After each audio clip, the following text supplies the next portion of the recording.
duduk. Bisa berjumpa dengan kamu. Ya Bu, tampaknya ada sesuatu yang penting nih datang ke sini. Iya Bu, ada. Tampaknya ada sesuatu sehingga kamu bisa datang ke sini. Iya Bu, ada, cuman aku bingung Bu mau ceritanya dari mana. Oke, coba kamu duduknya yang rileks dulu, jangan merasa bingung. Nah, sebelumnya nama kamu siapa nih? Nama aku Sylvia Bu, Sylvia dari kelas apa? dari kelas 12. Dari kelas 12. Sekarang Sylvia udah mulai rileks? Sudah. Sudah. Nah, datang ke sini ya, bertemu dengan saya. Iya Bu, sebenarnya sih Bu, dari dulu pengen Bu datang untuk berkonsultasi ke sini, cuman saya masih ragu Bu. Masih Kak Sylvia sekarang sudah mulai tidak ragu lagi ketika bercerita dengan saya? Iya Bu, aku sekarang udah yakin untuk bercerita ke Ibu karena saya benar-benar membutuhkan Ibu gitu Bu, karena masalah saya itu semakin rumit gitu. Oke, saya dapat memahami apa yang Sylvia rasakan mengenai tentang permasalahannya yang sangat rumit. Nah, bisakah Sylvia ceritakan mengenai tentang permasalahannya yang sangat rumit itu? Boleh Bu. Jadi Bu, Sylvia itu sekarang lagi merasa kesal banget Bu. Oke, kalau misalkan Ibu boleh tahu, hal apa yang membuat Sylvia merasa kesal? Iya Bu, jadi saya benar-benar merasa kesal sekali Bu. Kenapa sih orang tua saya marah-marah gitu Bu kalau saya ikut ekstrakurikuler paskibra kayak gitu Bu. Oke, jadi selama ini Sylvia mengikuti ekstrakurikuler paskibra, tetapi orang tua Sylvia tidak mengizinkan. Iya Bu, Seperti itu. Iya Bu, seperti itu. Apakah Sylvia pernah bertanya kepada orang tua Sylvia mengapa orang tua Sylvia melarang untuk Sylvia tidak membolehkan mengikuti ekstrakurikuler paskibra? Pernah Bu, katanya Sylvia itu jadi kurang memiliki waktu gitu Bu untuk di rumah. Jadi terlalu fokus ke eskul itu, seperti itu Bu. Oke, jadi orang tua Sylvia memarahi Sylvia karena Sylvia belum bisa membagi waktu antara ekstrakurikuler Sylvia dengan orang tua Sylvia, bukan seperti itu? Iya Bu, seperti itu. Coba, apakah ada yang lain? Coba Sylvia jelaskan permasalahannya secara detail kepada saya. Ya Bu, yang pertama kan seperti itu ya Bu ya. Tadi katanya Sylvia kurang memiliki waktu. Ya, waktu untuk belajar, terus juga waktu untuk bantu-bantu tua. Aku bilang gini, kamu ngapain sih ikut eskul paskibra gitu kan, padahal kan kamu tuh anak cewek, harusnya kamu juga bisa bantu-bantu di rumah gitu Bu, enggak menghabiskan waktu itu enggak hanya untuk eskul di sekolah aja. Jadi ngapain kamu pinter di sekolah kalau kamu di rumah aja gak bisa bantu-bantu orang tua seperti ngepel, terus bantu-bantu yang lainnya kayak gitulah Bu pokoknya. Jadi orang tua Sylvia memarahi Sylvia karena Sylvia tidak bisa membantu orang tua Sylvia seperti ngepel, beres-beres rumah, seperti itu. Sehingga Sylvia merasa kesal kepada orang tua Sylvia. Tapi di sisi lain Sylvia mengikuti eskul paskibra itu merupakan hal yang positif, bukan seperti Iya, itu? Bu, seperti itu. Jadi daripada di sekolah gak ikutan apa-apa kan Bu ya, jadi ya udah gitu milih untuk ikutan eskul paskibra lagian suka aja gitu Bu, kayak enjoy aja gitu. Iya, karena kan Sylvia mengambil eskul paskibra itu untuk menjadikan hal yang positif gitu ya. Iya Bu. Kesimpulan bahwa dari permasalahan yang Sylvia alami saat ini, Sylvia belum bisa membagi waktu antara sekolah, ekstrakurikuler dan juga membantu orang tua di rumah, bukan seperti itu? Iya Bu, seperti itu. Emang sih Bu, Sylvia juga sadar gitu ya Bu ya, kalau Sylvia itu kurang memiliki waktu untuk bantu-bantu di rumah. Cuman kan Bu, eskul ini juga positif gitu Bu untuk Sylvia, karena kan Sylvia juga butuh pengetahuan dan pengalaman lainnya Bu ya di luar mata pelajaran gitu Bu. Tapi Sylvia gak berani Bu kalau ngomong gitu kepada orang tua gitu Bu, kayak takut aja gitu Bu. Oke, jadi Sylvia takut ngomong sama orang tua.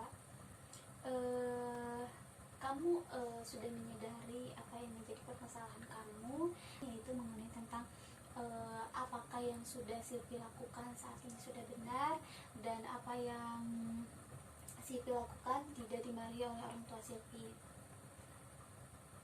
Sebenarnya sih Bu, orang tua saya juga ada benarnya Bu ya. Apalagi saya sebagai anak perempuan gitu ya Bu ya, gak baik juga gitu terlalu banyak waktu untuk di luar gitu, karena mungkin kalau anak perempuan itu rawan banget gitu ya Bu ya. Tapi Bu, saya juga ngerasa orang tua saya itu tidak bisa memahami apa yang saya pengen gitu Bu, dan rasakan gitu.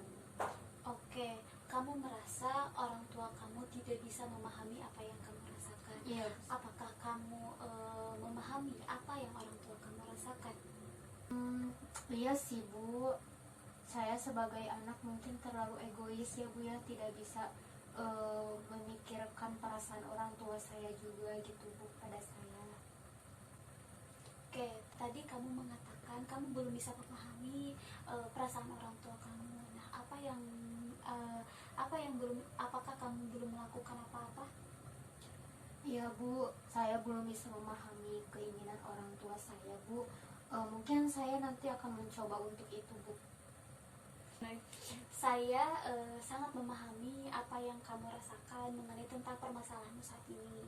Nah, sebenarnya permasalahan kamu ini tidak terlalu sulit. Nah, jika ambil dari titik tengahnya, apa yang akan kamu lakukan? Mungkin Bu, saya akan mencoba untuk mengatur waktu ya Bu ya, antara untuk orang tua saya dan juga ekskul saya. Jadi saya tidak akan terlalu banyak menghabiskan waktu untuk ekskul saja gitu Bu, tapi saya juga akan mengatur waktu untuk beres-beres rumah, terus bantu-bantu orang tua atau yang lainnya seperti itu Bu. Oke, jadi untuk jalan tengahnya kamu akan mencoba untuk mengatur waktu mengenai tentang antara paskibra, ekstrakurikuler kamu yaitu paskibra, dan juga dengan membantu orang tua kamu di rumah. Nah, harapan apa sih yang akan Silvi lakukan ke depannya? Yang pertama sih Bu, harapan saya orang tua saya ngebolehin ya Bu ya saya ikut paskibra. Yang kedua Bu, saya juga bisa membagi waktu ya Bu antara ekskul dan juga waktu saya untuk di rumah. Dan juga yang ketiga, saya bisa lebih memahami orang tua saya Bu.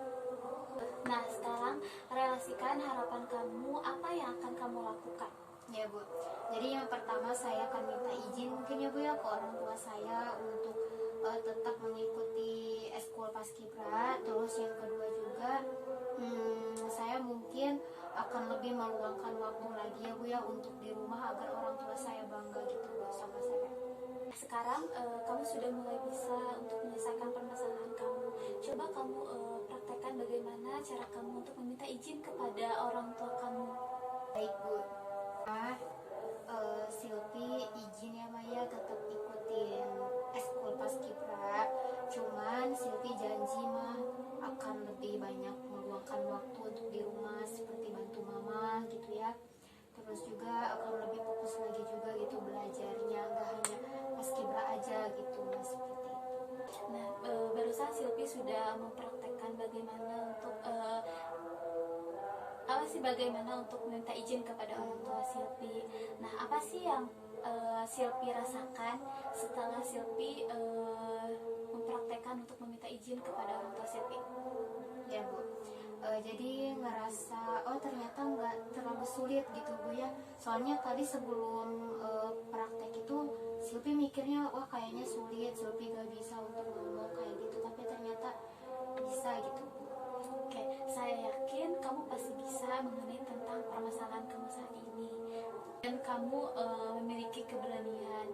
Nah, jadi dari kesimpulan dari kegiatan konseling kali ini, berarti kamu tidak diizinkan oleh orang tua kamu mengenai tentang mengikuti ekstrakurikuler karena kamu tidak bisa membagi waktu antara ekstrakurikuler paskibra dengan orang tua kamu. Nah, sekarang kamu sudah memiliki planning ke depannya, kamu akan lebih baik lagi dan kamu akan mencoba untuk mengatur waktunya mengenai tentang antara paskibra dengan orang tua kamu. Saya yakin yakin kamu pasti bisa, kamu memiliki keberanian untuk berbicara dengan orang tua kamu. Ya Bu, saya harap juga seperti itu ya Bu ya. Insyaallah saya bisa. Ya, semangat ya. Ya Bu, makasih ya Bu ya. Saya juga ingin mengucapkan ya Bu terima kasih kepada Ibu karena rasa bingung saya sekarang sudah berkurang gitu Bu ya. Iya. Tinggal saya melakukannya mungkin ya Bu ya. Oh iya, alhamdulillah kalau gitu ya. Saya yakin kamu pasti bisa untuk menyelesaikan permasalahan kamu saat ini. Kalau gitu Bu, saya izin pamit ya Bu ya. Oh iya, boleh Silvi. Ya Bu, terima kasih Bu ya. Iya. Assalamualaikum. Waalaikumsalam. No one else does. Do I like that? It's easy to figure.